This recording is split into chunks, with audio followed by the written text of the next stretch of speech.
नमस्कार मेरे प्यारे सभी दर्शकों।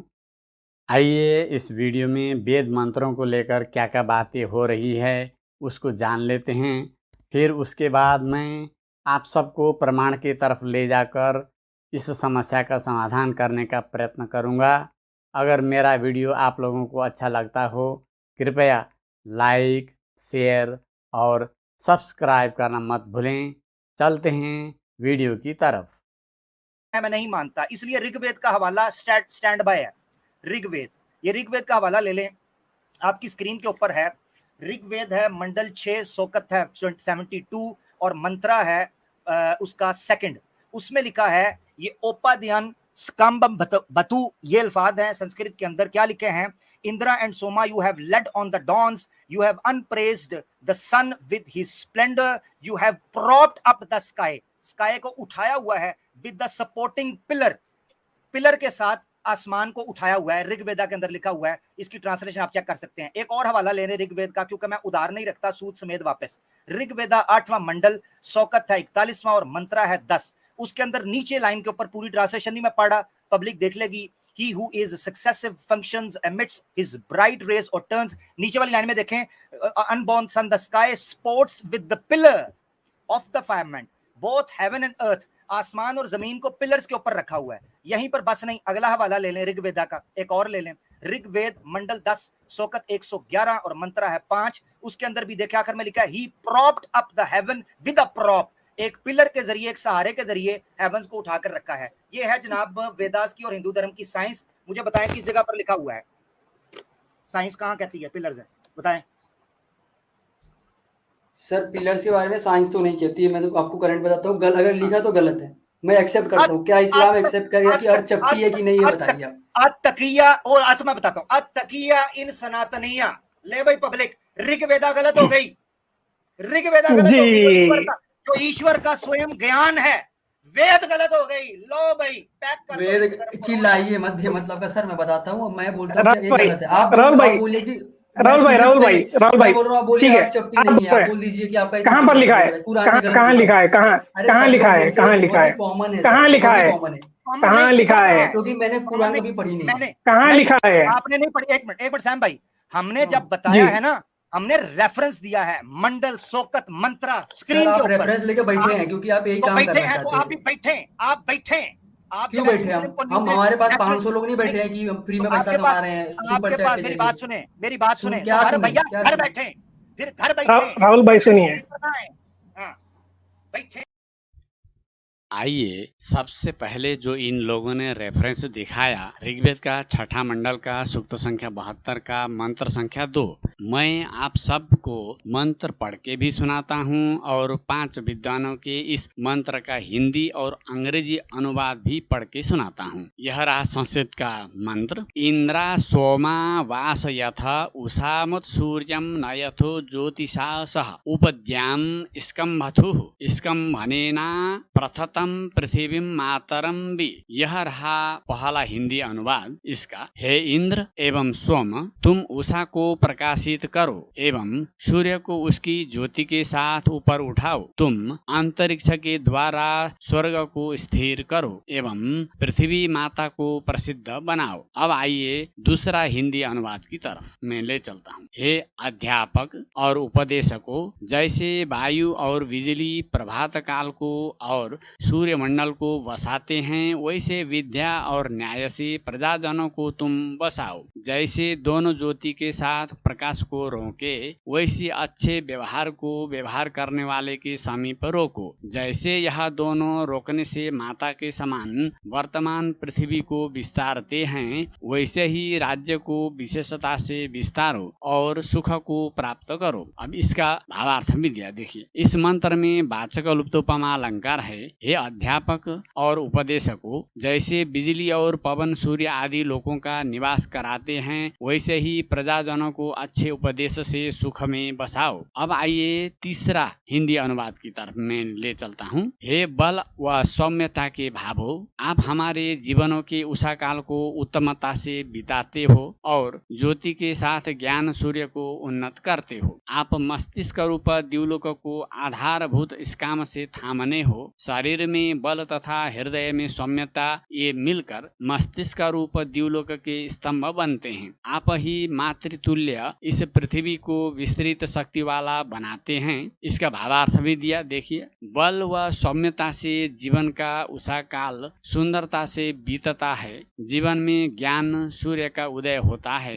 मस्तिष्क व शरीर दोनों का धारण होता है। अब आइए मैं आप लोगों को ले चलता हूँ चौथा हिंदी अनुवाद की तरफ। हे ऐश्वर्य युक्त एवं प्रजा को शासन करने वाले जनों, तेजस्वी और वीर्यवान पुरुषों, आप लोग उत्तम कामना युक्त प्रजा को सुखपूर्वक बसाओ एवं उत्तम कामना युक्त प्रभात बेलावत कमनीय रूप युक्त युवा युवती को गृहाश्रम में बसाने का उद्योग करो। सूर्यवत तेजस्वी पुरुष को उसके तेज सहित उत्तम पद प्राप्त कराओ। आश्रय देने वाले स्तंभ से जिस प्रकार गृह की छत को थामा जाता है, उसी प्रकार आश्रयप्रद सामर्थ्य से परस्पर की कामना करने वाले दूसरे अंग को अपने ऊपर थामो। पृथ्वी के समान माता को विशेष रूप से विख्यात विस्तृत करो, अर्थात राष्ट्र की वृद्धि के साथ साथ मातृ जाति का अधिक मान करो। आचार्य और शिष्य दोनों विद्येच्छुक ब्रह्मचारी को अंतेवासी के रूप में बसावें। सूर्यवत कांति युक्त करें, ज्ञानमय वेद का धारण करें और विस्तृत माता का विस्तार करें। अब आइए मैं अंग्रेजी अनुवाद की तरफ ले चल रहा हूँ। यह रहा पांचवा। O teachers and preachers, as the air and electricity inhabit the dawn and the sun, so established the people firmly with knowledge and justice.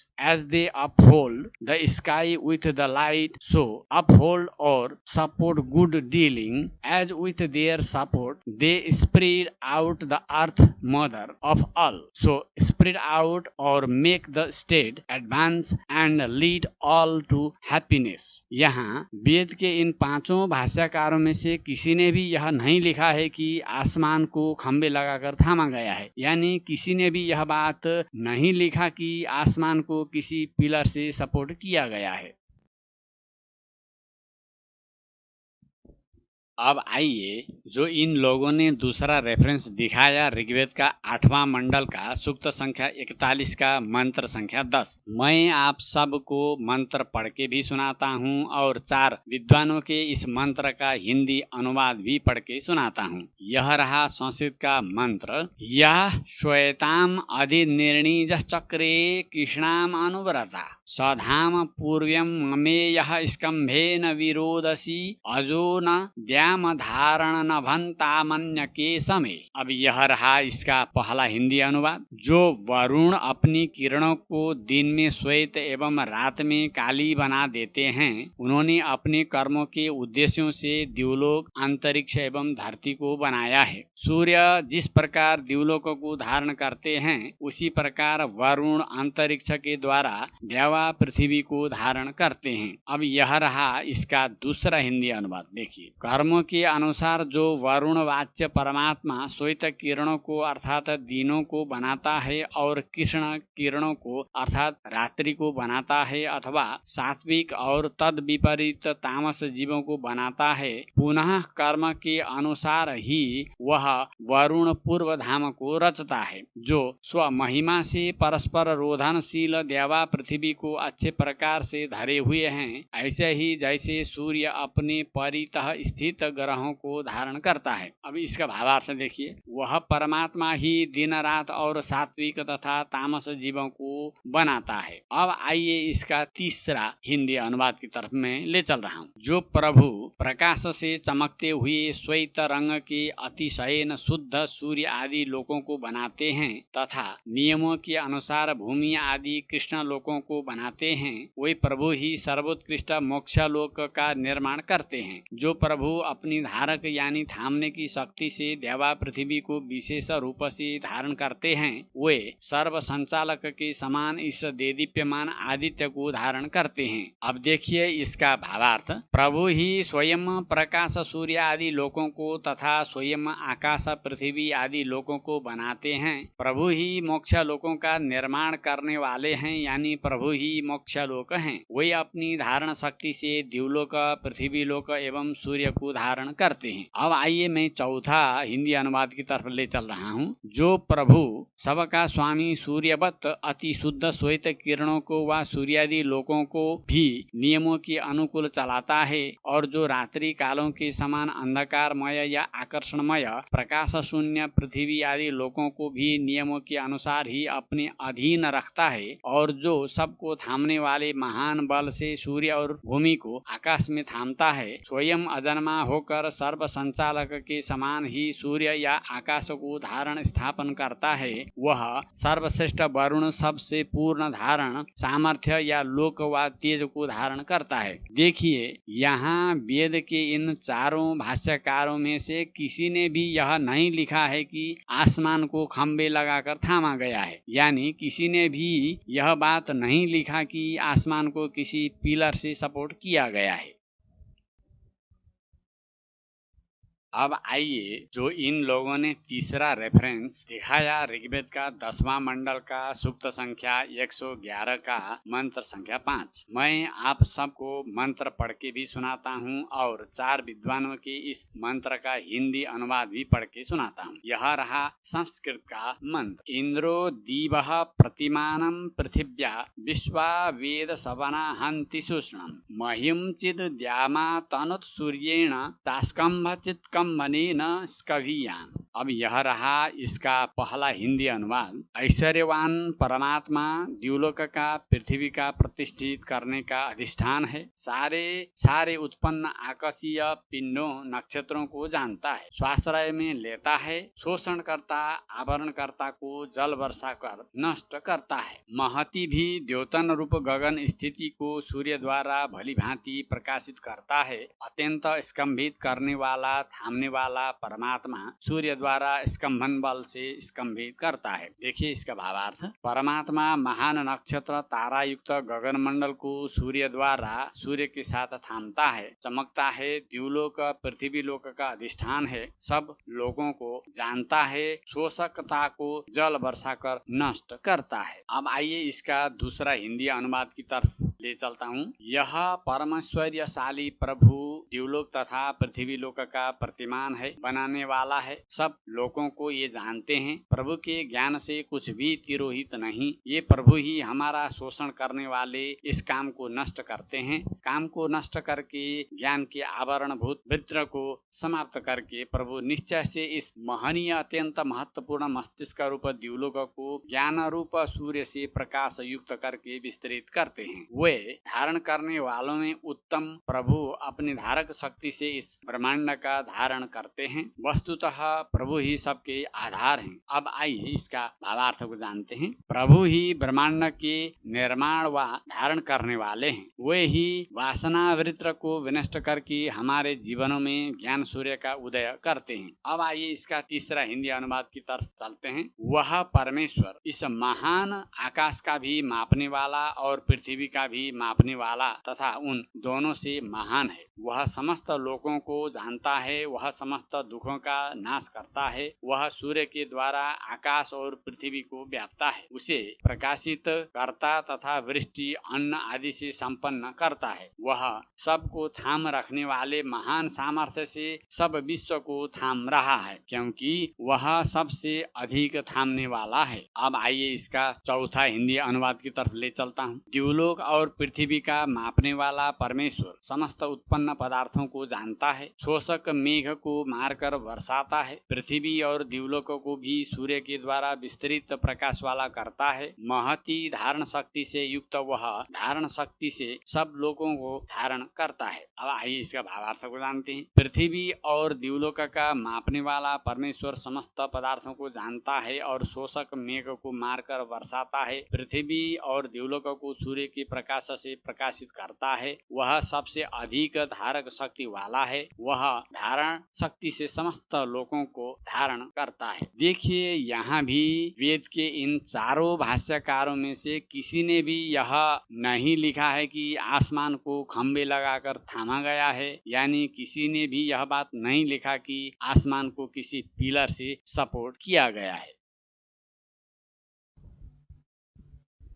मैंने आप सभी को इन लोगों के तीनों रेफरेंस का पूरा सच्चाई हमारे 5 विद्वानों की पुस्तकों से प्रमाण दिखाकर यह साबित किया है कि मंत्र में वहां पर खंबे लगाकर आसमान को उठाने की यानी पिलर का सपोर्ट देकर आसमान को उठाने की कोई भी बात नहीं लिखा गया है। इन लोगों ने वेद मंत्र का पूरा खुद का फर्जी इंग्लिश ट्रांसलेशन बनाकर लोगों को गुमराह करने के लिए चाल चल रहे हैं। इनके स्ट्रीम में कभी भी इन लोगों ने प्रिंटिंग प्रेस से छपा हुआ धार्मिक पुस्तक से रेफरेंस नहीं दिखाते हैं। रेफरेंस दिखाते भी हैं तो खुद का बनाया हुआ नकली और फर्जी अनुवाद के साथ दिखाते हैं। साथ ही जो सनातन विरोधी प्रोपेगेंडा चलाने वाले जितने भी वेबसाइट हैं वहां से अपना खास मकसद पूरा करने के लिए उठाकर लाकर दिखाते हैं। ऐसे लोगों के पास अगर कोई भी सनातनी भाई जाते हैं तो कृपया उनका जो टॉपिक होता है उस पर पूरा तैयारी करके जाया करें। अगर तैयारी के साथ जाएंगे तो खाली हाथ लौटना नहीं पड़ेगा। अब इन लोगों ने उस भाई से बार बार ताना मारते हुए यह पूछा कि कुरान में कहाँ लिखा है कि धरती चपटी है, रेफरेंस दिखाओ। बार बार कह रहे हैं कि रेफरेंस दिखाओ। दावा कर रहे हैं कि हमने तो ऋग्वेद का पूरा रेफरेंस दिखाया, तुम भी हमें रेफरेंस के साथ दिखाओ। इनके रेफरेंस का तो आप सभी के सामने भांडा फूट चुका है। चलें अब वहां कुरान पर जहां उस सनातनी भाई ने सवाल किया है लिखा क्या है देखते हैं। देखिए यह रहा पंजाब से प्रकाशित कुरान की पुस्तक। इसका अनुवादक हैं हजरत मिर्जा ताहिर अहमद। यह रहा सूरा 2 यानी सूरा अल बकर पारा नंबर 1। जिसने धरती को बिछौना और आकाश को आधार बनाया। देखिए यहाँ क्या लिखा है, धरती को क्या बनाया, बिछौना बनाया। मतलब बिल्कुल साफ है कि जिस तरह से चटाई को जमीन पर बिछाते हैं उसी तरह से पूरी धरती को बिछौना यानी फ्लैट बना दिया। अब आइए सूरा 13 यानी सूरा अर-राद पारा नंबर 13। और वही है जिसने धरती को फैला दिया। क्या किया, धरती को फैला दिया। मतलब बिल्कुल साफ है, पूरी धरती को चपटी बनाकर फैला दिया। अब आइए सूरा 71 यानी सूरा नूह पारा नंबर 29। और अल्लाह ने धरती को तुम्हारे लिए बिछाया हुआ बनाया। यानी यहाँ भी मतलब बिल्कुल साफ है कि चटाई को जिस तरह से हम लोग बिछाते हैं उसी तरह से अल्लाह ने धरती को पूरा का पूरा बिछा दिया। ये रहा सूरा नंबर 78 यानी अन-नबा सूरा पारा नंबर 30। क्या हमने धरती को बिछौना नहीं बनाया? देखिए यहाँ भी मतलब बिल्कुल साफ है कि अल्लाह ने धरती को चटाई की तरह पूरा का पूरा बिछा दिया। देखिए यहाँ धरती की कोई एक जगह की बात नहीं आया। अगर मक्का मदीना की कोई एक जगह को बिछौना बनाकर बिछा दिया बोलते तो हम भी मान सकते थे, लेकिन यहाँ तो बड़े साफ लफ्जों में पूरा का पूरा धरती को बिछौना बनाकर बिछा दिया लिखा है। इससे 100% सिद्ध होता है कि कुरान का लिखने वाला धरती को चपटी बनाता है और चपटी बताता भी है। यह कुरान की खास साइंस है। आज के लिए इतना ही।